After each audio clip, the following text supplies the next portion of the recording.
Today I want to talk about Metformin. Now, many of you probably take Metformin, and I know that was one of the first things that I was ordered when I was diagnosed with type 2 diabetes years ago. Okay?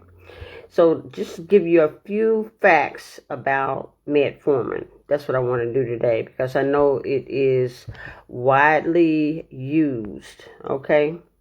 So Metformin is used as an oral medication. So that means you take it by mouth. It's not a shot or anything like that. And it helps to control blood sugar levels in people with type 2 diabetes. But it also has some other uses too for some other disease processes, but it is commonly and most commonly used for type 2 diabetes. Okay, it's the first line of treatment. That's what, if you were to read medical journals and things like that, they use the word first line of treatment because it is the number one treatment that is ordered when people is diagnosed with type 2 diabetes. So that's the first thing they order is some Metformin. Okay, and if you already take Metformin, put that in the comments for me because it is commonly used. Now, what it does is it helps to lower blood sugar by improving the body's response to insulin. Okay, and if you don't know, insulin is already made in our body. Our body makes insulin, okay? And when you have diabetes, much of the time it's caused by insulin resistance, meaning that your body produces insulin, but it's not able to use the insulin the way it was, designed to be used. So it can't be used for energy because your body has created a resistance to the insulin that your body naturally makes. Okay, so insulin is an important component of our body's hormones. Okay, so it also decreases the sugar production in the liver, and it also reduces sugar absorption from the food that we eat in our intestines. So these are the things that Metformin can do for our body. And that's why it's been prescribed for people with type 2 diabetes, because it is helpful in getting our body's blood sugars back in balance. All right. So now, it is not used for what's called type 1 diabetes, but it is used for type 2 diabetes, and more recently, it is being prescribed a lot for people with pre-diabetes. So your doctor, he or she may tell you that you have pre-diabetes, and most doctors will say, okay, we're going to kind of watch what you eat, watch your diet, try to stay off high carb foods, and they give you this diet to start following. But that doesn't always work for most people. And that is why doctors started prescribing Metformin for people with pre-diabetes as well as full-blown diagnosis of diabetes, okay, of the type 2, not type 1, all right? Now, one of the things that I want to say about Metformin is it's been around a long time. It has been around a long time. And some of you probably heard about, some people in your family that started taking Metformin. So it's been around for, as a diabetes treatment for over 60 years. Over 60 years. Now, it is made from plants.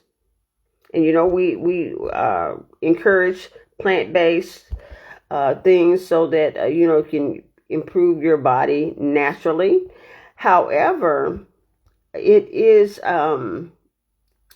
not only do they use this plant, I'm going to tell you what the name of the plant is. It originates from a plant, it's called the French lilac plant. The French lilac plant. Now, it has that plant in metformin, but I can assure you that it has other chemicals in it too. Okay. And that is why it has so many, side effects, because it has chemicals in it that your body probably rejects. All right.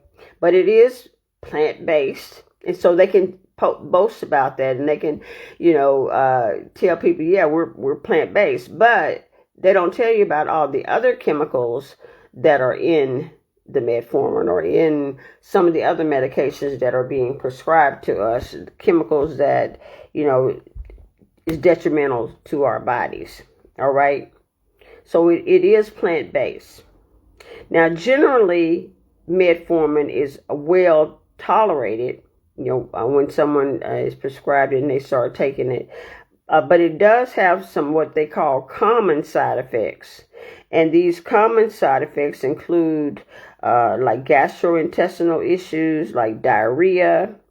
You can get nausea and other abdominal discomfort. Some people say they get flatus, or they have gas a lot, that kind of thing. It can cause those kinds of side effects, especially when you first start taking it. When you first start taking metformin, you probably will see some of these, what they call most common side effects. Or you may see some of these side effects if the doctor increases your dose. Like if you're on 500 milligrams a day, and then all of a sudden he decides he want to put you on, 500 milligrams twice a day, or he want to move from 500 milligrams to 1,000 milligrams, then you may see some of these GI issues that will, come up. All right. Now, while metformin is common, and it's a common medication that's ordered for type 2 diabetes, it is not universally recommended, okay, by all doctors. There are a lot of doctors who are not, they decided to stop prescribing metformin, so you may start seeing other meds being prescribed for you, but I'm giving you the history of metformin and how long it's been around, how it's been accepted. And it was for 60 plus years. It has been the first thing that doctors order for people when they discover that they have type 2 diabetes. Okay. So, but one of the reason it's not universally recommended by all doctors is because there is a very serious, even though GI issues can be serious, there is another very serious risk and side effects that most doctors try to avoid. Now, this is a condition called lactic acidosis. So if you want to look that up, go Google it and find out, what is lactic acidosis. So now, it's a serious condition, and it can be triggered by metformin. Okay, you can be on it, not having any problems at all. But if you are an individual that maybe you have some kidney problems, and sometimes people don't even know that they have kidney problems until something happens, right? So, and you may also have some other health conditions that when you start taking metformin, it could trigger you to get this condition, lactic acidosis. All right. And people end up in the hospital with lactic acidosis. Okay. So it is a very serious condition. All right. If possible, it is best to start, if weaning yourself off as many medications as possible. I personally don't think that we were meant to be on medications for the rest of our life. I do not believe that. So, if you've been on metformin 10 years plus, let's see if you can get off. Okay, let's see if You can use some kind of natural plant-based, without chemicals, things that herbs and things like that would help to lower your blood sugars without chemicals. All right. So you want to be able to use some natural and holistic modalities in order to get rid of your blood sugar, or not get rid of it per se, but also to balance it, because it definitely needs balancing. We all have blood sugar and it just needs to be balanced. All right. So that's what some of the facts. There are many, many facts about metformin. And I want to encourage you to do your own research. Do some research on Google or other places, AI. Find out as much as you can. If you are on metformin, find out as much as you can about that medication and see if it is possible for you to start weaning yourself off of it, or getting the help of a deep prescriber like myself to help you get off of many of the medications that you are taking. All right, so my name is Sharon Fant, and I am a registered nurse, and I've been in healthcare in the medical field for over 38 years. So contact me if you want to know more about metformin or more about the diabetes diagnosis that you have. All right. And also, again, like I mentioned before, do your own research. All right. And you want to look and find out what really is the best medication for you. If you're suffering with a lot of side effects and things related to any of your medicines, you really probably don't need to be on them. Okay. All right. So that is my message for today. And thank you for listening. Contact me if you have some questions. All right. You can just direct message me or put a message in the comments, or, friend me. Just let me know how I can help you. All right. Talk to you soon.